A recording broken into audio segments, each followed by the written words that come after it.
आशना का लंच पूरी तरह किसी फिल्म की शूट में परिवर्तित हो चुका था, जहां खूब एक्शन था। एक तरफ बदमाश थे तो वहीं दूसरी तरफ पुलिस थी जो उनका पीछा कर रही थी। लेकिन वो कहते हैं ना, गरीबी के गर्दन पर ही हमेशा तलवार लटकती है। यहाँ का हाल भी कुछ वैसा ही था। बदमाशों ने 2 महिलाओं और एक छोटे बच्चे को अपने कब्जे में ले लिया था, जिनकी आड़ में वो अपनी शर्तों को पुलिस के सामने मनवाने पर अड़े हुए थे। लेकिन पिक्चर तो अभी बाकी थी मेरे दोस्त, क्योंकि कप्तान गर्वित भी तो वहीं मौजूद थे। कप्तान गर्वित? जी हाँ, अपना गर्वित, कप्तान गर्वित। ठीक ऐसे ही आशना के भी हाव भाव प्रकट हुए थे जब डीएसपी ने गर्वित को देखकर कप्तान गर्वित कहा था। गर्वित के चेहरे पर सादगी भरी मुस्कुराहट भी थी और साथ ही साथ उसमें नामीपन भी था, और वो बहुत स्वाभाविक था। बचपन से अपने दिल और दिमाग में आर्मी का सपना जो लेकर चल रहा था हमारा गर्वित, और अपने सपने को बुलंदियों के आसमान में उड़ाकर वो उस दुनिया को छोड़ आया था। उसका गम भी था, लेकिन गर्वित ने बड़प्पन दिखाते हुए उस बात को एक रोमानी अंदाज में मजाकिया बना दिया था। जब गर्वित ने कहा कि अब कप्तान गर्वित से ज्यादा गर्वित सीईओ सुनने में ज्यादा अच्छा लगता है। क्या गर्वित ने अपने दिल के दर्द को बाहर आने से रोकने के लिए ऐसा कहा था? खैर, जो भी था, अभी तो वहां मौजूद सबके गले पर तलवार लटक रही थी। उन उपद्रवियों की हरकतें अब बढ़ती जा रही थी और पुलिस वाले अकेले इनका सामना नहीं कर सकते थे। जब गर्वित ने डीएसपी से पूरे घटनाक्रम का ब्यौरा लिया, तब न जाने क्यों और कैसे गर्वित का कप्तान गर्वित वाला रूप जाग गया था। एक तरफ उपद्रवी मासूमों को अपना निशाना बनाकर अपनी बातों को मनाने में लगे थे, तो वहीं दूसरी तरफ गर्वित ने उन तीनों को खत्म करने की योजना बना डाली थी। योजना तो बन गई थी, अब उस पर काम करना बाकी था, और वो गर्वित अच्छी तरह जानता था कि कैसे करना था। जब डीएसपी गर्वित से मिलकर जाने लगा तो गर्वित ने उसका नाम सदाशिव पुकारा और अपने द्वारा बनाए गए उन उपद्रवियों को मारने के मायाजाल का पूरा आकलन उसे समझाया। सदाशिव का खून भी पूरी तरह खौल चुका था और गर्वित के आकलन का भी उसे पूर्ण रूप से भरोसा था। इसलिए सदाशिव तुरंत मान गया और एसपी से उस मिशन की अनुमति भी मिल गई थी। गर्वित का प्लान था कि कॉफी शॉप के दूसरे माले से उन उपद्रवियों पर आसानी से निशाना लगाया जा सकता है और उन्हें आसानी से ढेर कर सकते हैं। अब देखना यह था कि क्या यह प्लान कामयाब हो पाएगा या कप्तान गर्वित अब युद्ध या शिकार के सारे आकलन भूल चुके हैं। स्थिति दिलचस्प होती जा रही थी। गर्वित ने सदाशिव को कॉफी शॉप के दूसरे माले पर आने को कहा था और सदाशिव हथियारों का पूरा जत्था लिए कॉफी शॉप के दूसरे माले पर पहुंच चुका था। सदाशिव ने उन हथियारों के साथ साथ गर्वित को ध्वनि रोकने वाले ईयर प्लग्स भी दिए थे। गर्वित ने वो सारा सामान अपने हाथों में ले लिया और अपनी नजर घुमाते हुए आशना, जो ठीक उन दोनों के बाजू में खड़ी थी, उसे कुछ इस तरह देखा जैसे उसे कुछ याद आ गया हो। कुछ 5 सेकंड्स बाद गर्वित ने वो सारा सामान नीचे रखा और अचानक आशना की तरफ बढ़ा। आशना की तरफ बढ़ते हुए गर्वित के मुंह से कोई शब्द नहीं निकले थे। वो सीधा आशना के पास गया और उसके कानों में वो ध्वनि रोकने वाले ईयर प्लग्स डाल दिए और अपने हाथों से सदाशिव को आशना की तरफ हाथ हिलाकर इशारा करते हुए कहा, इनका अच्छे से ख्याल रखना। सदाशिव ने गर्वित को सैल्यूट किया और कहा, यह जिम्मा आप ही संभाले तो बेहतर है। आपकी काबिलियत से मैं पूरी तरह वाकिफ हूँ और देश के लिए आप किसी भी हद तक जा सकते हैं। इसलिए कप्तान गर्वित ही इस प्लान को पूरा करेंगे और मुझे यकीन है कि हमारा प्लान पूरी तरह से सफल होगा।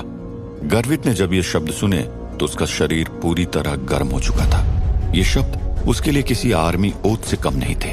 गर्वित के होंठों पर एक शांत मुस्कान थी। उसने हथियार का डब्बा उठाया और कमरे की खिड़की की तरफ जाने लगा। कप्तान गर्वित, नीचे 3 बदमाश हैं। अगर आपने एक बदमाश पर गोली चलाई तो उसकी आवाज से बाकी के 2 बदमाश भी सतर्क हो जाएंगे और शायद उसके बाद वो किसी भी हद तक जा सकते हैं। इसलिए आपको एक साथ 3 वार करने पड़ेंगे, जिससे उन बदमाशों को समय रहते हुए मारा जा सके। भले ही वो ध्वनि रोकने वाला ईयर प्लग्स लगाने के बाद आशना एक अलग बहरों की दुनिया में पहुंच गई थी, लेकिन उसके बाद भी सदाशिव ने जो कुछ भी कहा वो उसे एकदम साफ सुनाई दिया था। सदाशिव की बात सुनकर भी गर्वित के चेहरे के हाव भाव में जरा सा भी परिवर्तन नहीं आया था और उसके मुंह से, पता है, बस यही 2 शब्द बाहर आए, गर्वित ने यह बोलकर हथियार का डब्बा खोल दिया था। गर्वित ने जैसे ही उस हथियार के डब्बे से राइफल बाहर निकाली और उसे हवा में लहराते हुए अपने निशाने को मारने के लिए अभ्यास रूपी घात लगाया, तो वो बिल्कुल ही नया और अलग गर्वित नजर आ रहा था, जो आशना ने पहले कभी नहीं देखा था। उसकी हरकतें पूरी तरह बदल चुकी थी। चेहरे पर एक तीव्र भाव था, जिससे चेहरा और सचेत और ध्यानपूर्ण दिख रहा था, और दिमाग में कातिलाना चतुरता भी आ गई थी, जिसे गर्वित उपयोग में लेने वाला था। सबसे अहम बात, गर्वित सिगरेट पीना भी पूरी तरह से भूल चुका था। कप्तान गर्वित, आपके लिए हर एक सेकंड बहुत कीमती रहेगा। अगर निशाना चूक गया तो बदमाशों को पता चल जाएगा और वो उन तीनों मासूमों को मौत के घाट उतार देंगे। इसलिए निशाने पर ध्यान होने के साथ साथ हमें समय पर भी ध्यान देना होगा। सदाशिव को भी कहीं न कहीं उन 3 मासूमों के लिए चिंता सताई जा रही थी, और वो पूरे मिशन की कमान गर्वित को सौंप चुका था। इसलिए तो गर्वित के सामने अपनी हर बात रखते हुए बस इस मिशन को कामयाब बनाने की कोशिश में लगा हुआ था। गर्वित को सदाशिव की बार बार टोकने की आदत कुछ ज्यादा रास नहीं आ रही थी, लेकिन उसके बाद भी गर्वित ने संयम दिखाते हुए ठीक है कहा और खिड़की के पर्दे के पीछे छुपते हुए बंदूक बाहर की तरफ तान दी। कप्तान गर्वित, क्या आपको यकीन है कि आप कर पाएंगे? मैं जानता हूं कि आप सबसे बेस्ट स्नाइपर रह चुके हैं, जिससे मिलिट्री के दिनों में एक भी टारगेट नहीं छूटता था। मैं ये भी जानता हूं कि पहले आप किसी भी मिशन पर होते थे तो अकेले स्थिति को पूरी तरह नियंत्रित कर लेते थे, लेकिन कप्तान गर्वित, ये सब 2 साल से भी पहले की बात है, और आपको अभी गन चलाए 2 साल से भी ज्यादा हो गया है। तो क्या आपको यकीन है कि आप यह काम कर पाएंगे? सदाशिव के मुंह से निकले इन शब्दों का गर्वित पर कुछ खासा असर नहीं पड़ा था। गर्वित ने सदाशिव को पूरी तरह नजरअंदाज किया और बंदूक से टारगेट देखने लगा। कुछ सेकंड्स बाद मानो ऐसा लगा जैसे गर्वित ने टारगेट को पूरी तरह भांप लिया है, और उसके बाद गर्वित के शरीर की चाल पूरी तरह रुक गई थी। शायद जब टारगेट पूरी तरह गर्वित की पकड़ में था, तब गर्वित ने सदाशिव को एकदम शांत स्वर में उसके सवाल का जवाब दिया। मैं कोशिश करके देखता हूं, कोशिश करके देखता हूं। इन शब्दों ने सदाशिव के गुस्से को एकाएक भड़का दिया था। सदाशिव ने गर्वित से तीखे अंदाज में कहा, कप्तान गर्वित, यहाँ कोई मजाक नहीं चल रहा है और ना ही कोई खेल चल रहा है। आपको ये जिम्मा देने का फैसला मेरा है, और आपकी बंदूक से जो गोली चलेगी वो मेरे द्वारा चलाई हुई गोली होगी। और अगर इससे पहले कि सदाशिव आगे कुछ और बोल पाता, गर्वित ने एकाएक किसी बिजली की तेज रफ्तार की तरह राइफल को लोड किया और ट्रिगर दबा दिया। एक तेज आवाज के साथ सदाशिव का मुंह भी पूरी तरह बंद हो चुका था। सदाशिव ने ध्वनि रोकने वाले ईयर प्लग्स लगाने के बाद भी इतनी तेज आवाज सुनी जो अब उसके कानों में गूंज रही थी। उसके बाद गर्वित की बंदूक से दूसरा शॉट भी निकला, जिसकी गूंज ने सदाशिव के कानों में एक अलग एहसास कराया। अभी सदाशिव के कान में पहले शॉट की गूंज खत्म भी नहीं हुई थी कि गर्वित के दूसरे शॉट से वो भी मिक्स हो गया था, और मानो ऐसा लगा जैसे गर्वित ने एक ही समय पर 3 शॉट लगा दिया। जब तक सदाशिव के कान में वो 3 शॉट गूंजते रहे, तब तक सदाशिव उस सदमे से बाहर नहीं निकल पाया था। जब उसके कानों में आवाज आनी पूरी तरह बंद हो गई, तो उसने तुरंत अपने कान से ईयर प्लग्स बाहर निकाले, और इससे पहले कि वो गर्वित को देखता, उसने तुरंत खिड़की से बाहर झांका और घटनास्थल को देखने लगा। बाहर झांकने के बाद सदाशिव के चेहरे पर प्रसन्नता छा गई थी, और गर्वित की तरफ देखते हुए बोला, कप्तान गर्वित, बहुत बढ़िया, बहुत खूब, मान गए आपको। आज भी आपका कोई जवाब नहीं।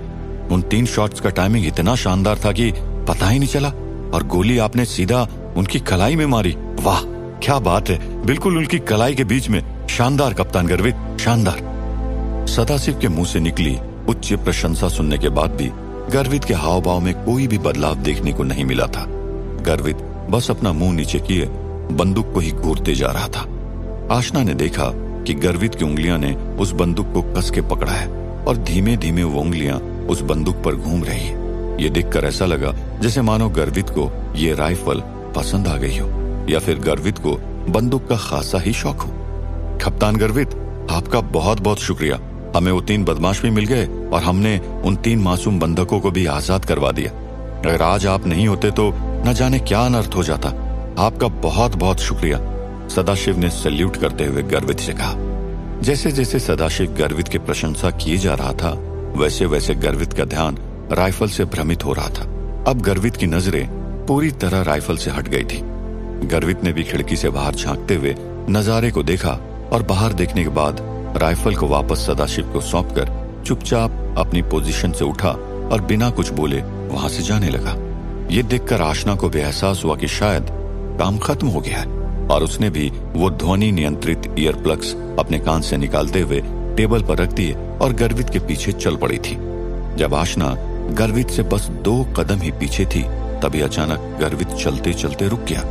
ना तो उसने पीछे देखा और न ही आशना से कोई बात की। गर्वित ने सिर्फ इतना कहा, सदाशिव, अगर तुम्हें कोई एतराज नहीं तो क्या तुम इसे B2 पार्किंग लॉट में छोड़ दोगे? मुझे अब दौड़ना है। मुझे B2 पार्किंग लॉट में छोड़ देना? मतलब? तो क्या वो मेरे साथ पगड़ी रेस्टोरेंट नहीं चलने वाला है? आशना के दिमाग में अब सोच के बादल मंडराने लगे थे। जब सदाशिव ने गर्वित की बात मान ली तो आशना के पास अब गर्वित को पुकारने के अलावा और कोई विकल्प भी नहीं बचा था। इसलिए उसने चीखते हुए गर्वित का नाम पुकारा और वो भी 2 बार। गर्वित, गर्वित। गर्वित आगे बढ़ने वाला था लेकिन जब उसके कानों में आशना की चीखती हुई आवाज पहुंची तो वो रुक गया था। शायद चीखने के बाद आशना को आभास हुआ कि उसकी आवाज बहुत ज्यादा तेज थी, इसलिए गर्वित को पीछे से ही देखते हुए एकदम धीमे स्वर में बोली, क्या तुम्हें पगड़ी रेस्टोरेंट नहीं चलना है क्या? अब मेरा वहां जाने का कोई मूड नहीं है। अगर तुम जाना चाहती हो तो तुम खुद चली जाओ। बिना किसी झिझक के गर्वित ने आशना के सवाल का सीधा सीधा जवाब दे दिया था। गर्वित ने जितना साफ सुथरा और सटीक मना किया था उसके बाद अब आशना के पास बोलने के लिए बचा ही क्या था। अपनी आंखें नीचे झुकाए और अपने होंठों को दबाए बस खड़ी थी। गर्वित का पीछे मुड़कर आशना को देखने का कोई इरादा नहीं था, इसलिए कुछ देर अपनी पीठ दिखाए बस ऐसे ही खड़ा रहा और फिर दरवाजा खोलकर नीचे चला गया। गर्वित के जाने के बाद कमरा खामोशी के आलम से पूरी तरह भर चुका था और इस खामोशी को तोड़ते हुए सदाशिव ने आशना से कहा, 1 सेकंड वेट कीजिए, मुझे मेरे कप्तान से कुछ कहना है, उसके बाद मैं आपको पार्किंग लॉट में छोड़कर आता हूं। ये सुनकर आशना ने अपनी गर्दन घुमाते हुए सदाशिव को देखा और अपने चेहरे पर एक नकली मुस्कान उड़ते हुए सदाशिव से कहा, नहीं जी नहीं, रहने दीजिए, आपको तकलीफ करने की कोई जरूरत नहीं है, मैं खुद से चली जाऊंगी। मिस, लेकिन ये सब अभी अभी खत्म हुआ है, नीचे अभी भी कॉशन टेप लगी होगी और किसी को भी वहां पर जाने की इजाजत नहीं है। अगर आपको यहां से बाहर निकलना है तो आपको मेरी जरूरत पड़ेगी। कुछ देर रुकने के बाद सदाशिव ने बात को जारी रखते हुए कहा, मिस, कप्तान गर्वित ने मुझे आपको पार्किंग लॉट में छोड़ने को बोला है, तो अब ये मेरी जिम्मेदारी है और मैं अपनी बात से पीछे नहीं हट सकता हूँ। ये बोलते हुए सदाशिव ने आशना को देखकर एक मुस्कान दी और हाथ में राइफल उठाए दरवाजे की तरफ इशारा करते हुए बोला, चलिए पहले नीचे चलते हैं। कॉफी शॉप के थोड़ी दूर जहां पर पहले 3 बदमाश खड़े थे वहां पर अब सन्नाटा पसरा हुआ था। जिन लोगों को उनकी कार से चोट पहुंची थी उन्हें एम्बुलेंस के जरिए नजदीकी अस्पताल ले जाया जा रहा था। वो छोटा बच्चा जिसे उन उपद्रवियों ने अपनी कैद में रखा था वो अपनी माँ की गोद में अभी भी रोए जा रहा था और पुलिस अभी भी पूरे घटनास्थल की बारीकी से तलाशी कर रही थी, लेकिन गर्वित वहां से जा चुका था।